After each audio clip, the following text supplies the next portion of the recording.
Jan Gourvenek, qui est PDG et fondateur de Visionary Marketing, une agence de conseil en marketing digital. Il a coécrit l'ouvrage La communication digitale expliquée à mon boss et le marketing digital de A à Z. Yann, bienvenue, c'est à vous. Effectivement, le marketing digital de @AZ, qui est paru chez Erol l'année dernière, il reste 2 exemplaires, donc il faudra se dépêcher à 15 h pendant la séance de dédicace et se battre pour l'avoir. J'aurai le plaisir de vous présenter cette présentation. Alors je vous ai épargné les slides, mais vous pouvez télécharger tous les visuels et tout le travail sur mon site Visionary Marketing avec ce QR code qui vous donnera tous les détails. Alors, pour me présenter, j'ai créé effectivement Visionary Marketing il y a un certain temps, presque 30 ans maintenant, et ça fait 30 ans que je fais du marketing de contenu. Il y a quelques temps, je vous aurais dit, si vous voulez en savoir plus, Google My Name. Maintenant, je vais vous le dire, Perplexity My Name, parce que c'est devenu la norme. Hier, j'étais avec des élèves, je leur demande, est-ce que vous utilisez Google ? Il n'y en a plus un seul qui répond sur 30. Il est en train de se passer quelque chose. Et j'ai envie de vous présenter une autre personne, c'est Marie-Louise Bernard. Je ne sais pas si vous connaissez Marie-Louise Bernard. Moi, je la connais bien parce qu'elle me fait des liens tous les jours sur mon site web. Et Marie-Louise Bernard, en fait, elle est jolie, elle est rousse, mais elle n'existe pas vraiment. C'est une personne IA. En fait, c'est une personne qui fait des... C'est pas une personne, en fait, c'est une machine qui fait des contenus. Et alors, c'était très drôle. On a fait un article il n'y a pas très longtemps avec Olivier Laborne, l'ancien directeur e-commerce de Carrefour, et il parlait du syndrome de la boule à neige du e-commerce. Je vous laisserai découvrir ça sur le site. Et Marie-Louise Bernard, elle s'est plantée, elle a fait l'effet de la boule de neige. Donc, Marie-Louise Bernard, elle écrit toute seule. Le problème, c'est qu'elle n'a pas tout à fait toutes les nuances. Et c'est un peu le point de départ de cette discussion et de cette réflexion sur finalement le fait que les machines se soient mises à penser. Et peut-être pour que nous ayons un peu plus de temps à descendre les poubelles. Et le problème, c'est peut-être qu'on aimerait bien faire l'inverse et il ne tient qu'à nous de nous en occuper. Alors cette anecdote, au-delà, elle évoque une question de fond, en fait. C'est pas tellement comment on écrit, parce que ça a l'air de préoccuper beaucoup de gens, mais c'est pourquoi on écrit, à qui on écrit. Et tout, ici dans la salle, vous êtes tous des communicants ou des marketeurs. Et donc, comme tous les marketeurs, vous êtes obsédés par vos clients, votre écosystème, vos partenaires. Et donc cette question, elle est fondamentale.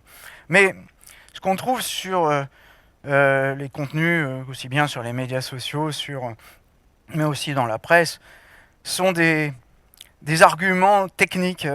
Les IA ne seraient pas parfaites, elles ne seraient pas créatives. Et puis il faudrait se former pour être meilleur, et ça irait beaucoup mieux. Et moi je pense qu'en fait on passe un peu à côté de la plaque. Même si il y a un effet de sidération, il est normal, parce que on touche à finalement quelque chose de fondamental dans l'espèce humaine, qui est le langage. Alors il y a même Yuval Harari, que vous connaissez sans doute, l'auteur de Sapiens, il a dit, j'essaie de retrouver sa phrase, au commencement était le verbe, bon ça c'est pas lui qui l'a dit, la langue est le système d'exploitation, c'est son terme, de la culture humaine. Alors c'est assez paradoxal parce que c'est une sorte d'anthropomorphisme à l'envers, parce qu'il essaye de nous mettre un système d'exploitation dans la tête. Et je vous rassure, on n'en est pas encore là, même si peut-être Elon Musk est en train d'y penser. Mais toujours est-il qu'il y a ces effets de sidération, parce qu'on est en train de toucher quelque chose qui est véritablement fondamental dans l'esprit humain. Alors je ne sais pas si c'est un système d'exploitation, c'est un peu exagéré. Et puis récemment, OpenAI est allé un cran plus loin, même si finalement j'ai pu tester, il y a très peu d'utilisateurs qui regardent, c'est le mode vocal. Je ne sais pas si vous avez écouté ça, vous êtes capable de parler avec l'IA, et c'est assez perturbant, parce que là on est encore en train de toucher à une autre... toujours pareil, à cet aspect du langage, mais à se poser des questions, mais qui est-ce qui est en train de me parler, quoi ? Est-ce que c'est Marie-Louise Bernard, ou c'est la vraie Marie-Louise Bernard, ou c'est la fausse ? On ne sait plus.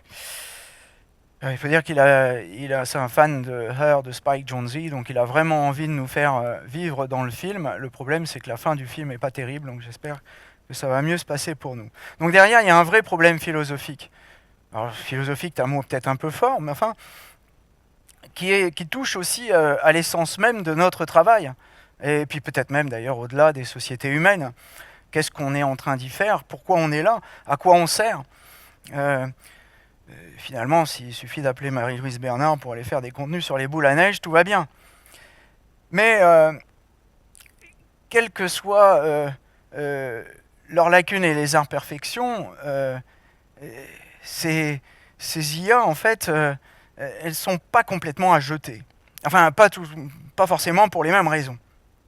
Alors, d'abord, on nous dit que c'est techniquement pas toujours très bon.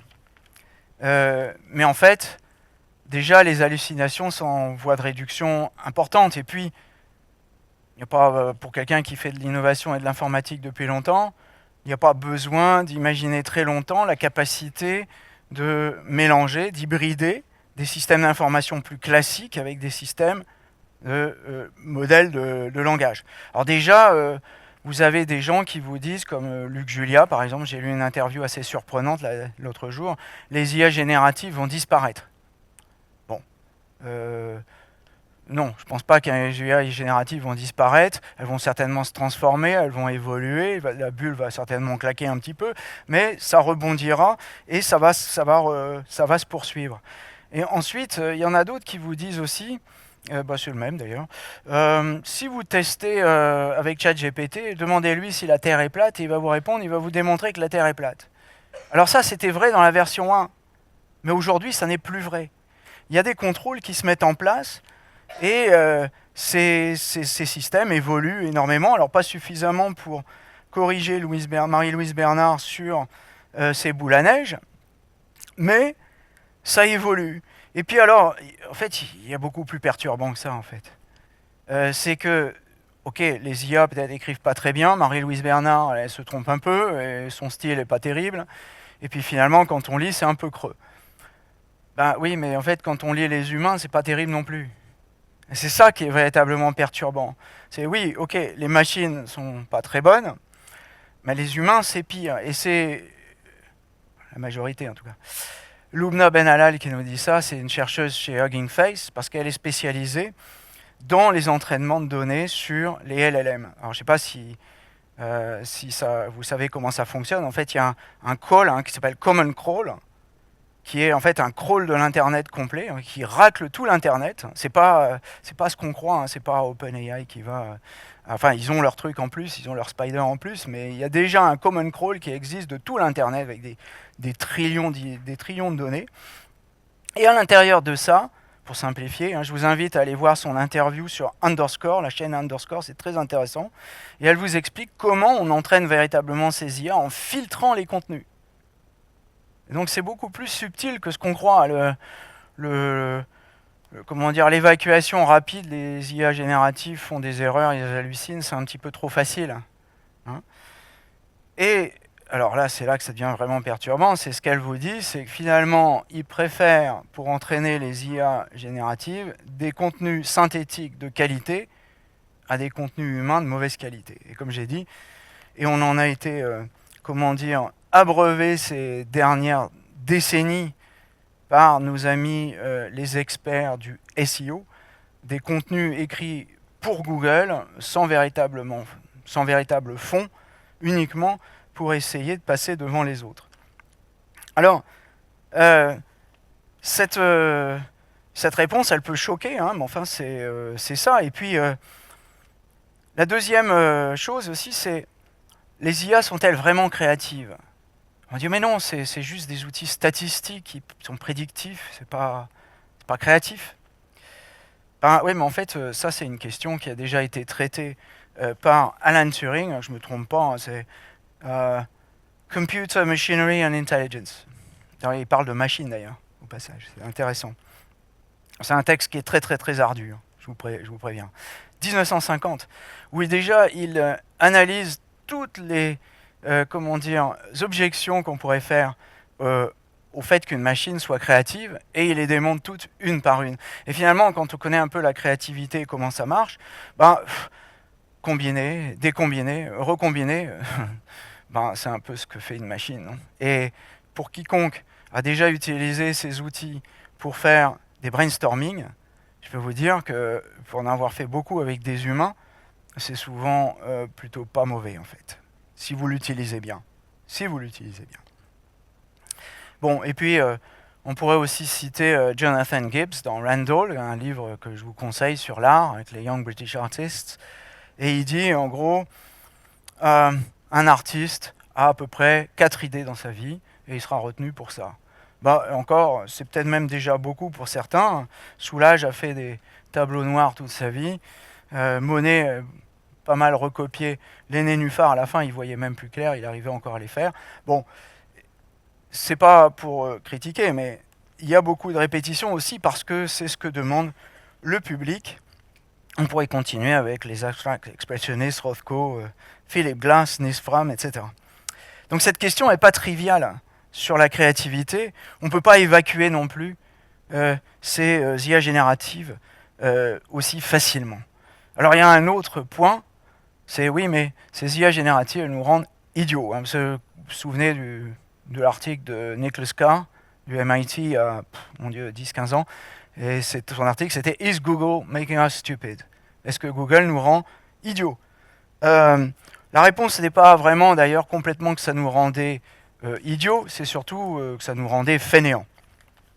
Et là, c'est certain que ces IA génératives, elles vont un cran plus loin. Sylvain Montmory en a parlé ce matin, avec le nombre d'erreurs qui sont produites et d'inversion de liens. Mais là encore, c'est une question de génération et de travail, et ça changera dans le futur. Et puis, Google, lui, a été aussi pourri par les contenus SEO. Hein. D'ailleurs, aujourd'hui, maintenant, il est pourri par l'IA. C'est comme ça, et à peu près 30%, je crois, du contenu de l'Internet qui est en train de devenir synthétique. Alors, est-ce qu'on peut en déduire quand même que l'IA est seulement responsable de la paresse de l'esprit humain? Je pense que c'est aller un peu loin.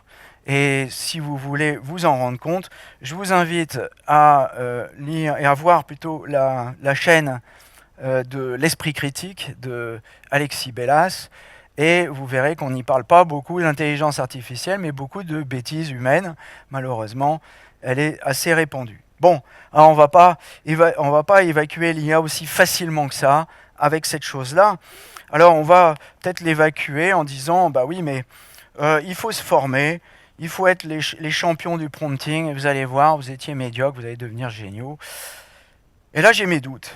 J'ai mes doutes parce que, bon, c'est sûr que quand on fait travailler des élèves sur ces sujets-là, eh bien, il y a beaucoup de copier-coller, ça ne va pas beaucoup au-delà du prompt d'une ligne. Et puis, il n'y a pas beaucoup d'itérations, et c'est surtout copier-coller sans vraiment réfléchir. Et c'est là que Steve Yegi intervient. Steve Yegi, c'est un développeur qui a écrit il développe un atelier de génie logiciel IA, en fait. C'est un peu une dinde qui vote pour Noël, d'une certaine manière, mais son article est intéressant. Il s'appelle « The Death of the Junior Developer », la mort du développeur junior. Et où il explique que tout le monde se trompe, en fait. Tout le monde croit que ces IA génératives vont permettre à des imbéciles de devenir géniaux. Et lui, ce qu'il dit, c'est l'inverse, ça va permettre aux experts de se passer des imbéciles. Enfin, des gens qui sont moins compétents qu'eux. C'est perturbant aussi, ça. Donc, on ne va pas se débarrasser non plus aussi facilement de ces IA génératives, d'autant plus que personne, en fait, ne comprend vraiment ce qui se passe. Et, personnellement, même si j'ai commencé ma carrière dans l'intelligence artificielle et que je la finirai dedans, je ne m'intitulerai pas expert. Même quand vous voyez quelqu'un comme Jeffrey Hinton. Jeffrey Hinton, c'est une des 3 personnes qui a un prix Nobel sur les réseaux de neurones, sur lesquels se basent tous ces LLM. Et qu'on le voit commenter, que ce soit ChatGPT ou un autre, en fait, il faut à peu près 5 minutes pour voir qu'il n'y comprend strictement que Quick. D'ailleurs, si vous allez voir l'article, vous aurez d'autres camarades qui commentent sur ces sujets-là et qui vous expliquent qu'effectivement, il y a un petit défaut de compréhension. Et ce n'est pas pour diminuer ses talents, parce que c'est quelqu'un d'un immense talent, mais c'est pour expliquer l'énorme complexité de ces sujets, et on ne peut pas les évacuer aussi facilement. Alors, pour autant, on est inondé de contenu synthétique. Je vais vous donner quelques chiffres. Hein. J'ai fait cette prédiction il y a 5 ans, donc je m'appelle Visionary Marketing, c'est un peu prétentieux, mais de temps en temps, je ne me trompe pas. J'avais dit que l'Internet serait pourri par les contenus synthétiques gérés par des experts du SEO, et je ne me suis pas trompé. 19% des 20 premiers résultats de Google sont générés par IA. 50% des contenus LinkedIn aux États-Unis. 60% de Facebook. C'est ce qu'on appelle, enfin, Cory Doctorow, un grand auteur canadien, appelle, avec son langage fleuri, l'emmerdification du web, enshittification. Mais, vous voyez, c'est pas aussi simple que ça. Le filtrage de l'entraînement ne veut pas dire que l'intelligence artificielle va s'écrouler sur elle-même en apprenant de corpus qui sont fautifs. Parce qu'il suffit d'aller sur ceux qui ne le sont pas. Donc, c'est trop facile. Mais moi, je pense que la question, en fait, elle n'est pas là. La question, elle n'est pas, surtout pour nous les communicants et les marketeurs, elle n'est pas de savoir si c'est performant ou si c'est pas performant. S'il y a des hallucinations ou pas des hallucinations, s'il faut corriger boule à neige en boule de neige. C'est pas vraiment ça le sujet. La question, c'est qui est-ce qui écrit pour qui, et qu'est-ce qu'on a envie de dire, et qui est-ce qui maîtrise, et qui est-ce qui dirige la machine. En ce sens, je rejoins Sylvain Montmaury. Et c'est pour ça qu'avec une vingtaine d'experts du domaine, qui sont d'ailleurs pour la plupart des experts de l'intelligence artificielle, hein, ça devrait éveiller les consciences, nous avons créé humansubstance.com, le contenu 100% généré par l'humain, ce qui peut paraître paradoxal, parce que ce sont des sujets sur lesquels on travaille, qu'on connaît très bien, enfin plutôt pas mal, sur lesquels on enseigne, et pourtant on décide volontairement, on signe une charte, ça fait 1 an maintenant, 1 an et demi, qui garantit que nos contenus sont générés par les humains. Et moi je reste optimiste par rapport à ça, par rapport à ces contenus, parce que je crois que il y a un besoin inextinguible pour nos clients, pour nos partenaires, pour nos écosystèmes, pour nous-mêmes, de documenter nos métiers, et que ça, c'est pas l'intelligence artificielle qui va le faire. Et même si nous, on le fait imparfaitement, parce que parfois les humains sont moins bons que les machines, eh ben c'est pas grave, il faut le faire quand même, et proposer aux IA d'aller descendre des poubelles, et je peux vous dire que très souvent, elles le font très mal. Quand vous soumettez des problèmes à l'intelligence artificielle, il n'est pas rare qu'on vous dise « mais dédupliquez ce tableau ». Attendez, ça c'est un travail pour descendre les poubelles. Dédupliquez ce tableau vous-même. Ou d'autres questions stupides du même genre. Des choses qui peuvent paraître faciles et qui ne sont pas faites par l'intelligence artificielle. Tiens, l'autre jour, je lui mets un fichier Apple Pages. Elle me dit « non, il faut le transférer en format Word ». Bon voilà, ça c'est descendre les poubelles. Moi je veux que l'intelligence artificielle fasse ça, et là il y a encore beaucoup de boulot à faire parce qu'on en est très loin, mais que les humains, et c'est vous, et c'est à vous de jouer, continuent à écrire avec leurs petites mains et avec leur cerveau. Voilà, merci. Merci.